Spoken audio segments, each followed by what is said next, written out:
Gəlmisən kəndə çox izahda qoyublar sən. Çay sizin tərçiyə izahda qoyublar sən. Belə şir bilirsənsə özlüyə gəl şir tərpən. Səni hər kəs bilirsə hər şeyə qadir tərpən. Biləcərliklər deyir ki mənə şair tərpən. Hələ sağmaq üçün inə izahda qoyublar sənsin. Hələ sağmaq üçün inə izahda qoyublar sənsin. Hələ ki mən deyirəm yapdı qalan anda gəlir. Ayvıdan biləcəliyə güclü qəzəl xan da gəlir. Müşayiət eyləməkdə şabahlı mehman da gəlir. Yanı da boşlu teyzah da qoyublar sənsin. Yanı da boşlu teyzah da qoyublar sənsin. Qoyursun zikre ki səbəb olsun səbəbim. Belə gördüm ki sənin vardı maşallah ədəbin.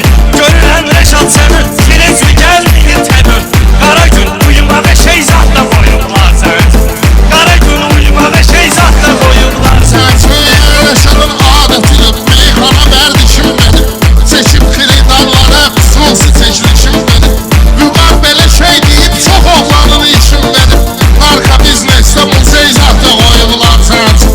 Narka biznesdə muzey zat da qoyublar sənsin.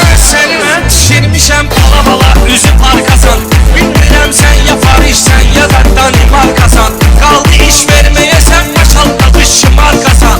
Orada məcburi əmək zat da qoyublar sənsin. Orada məcburi əmək zat da qoyublar sənsin. Gəlmisən kəndə çox izahda qoyublar sənsin.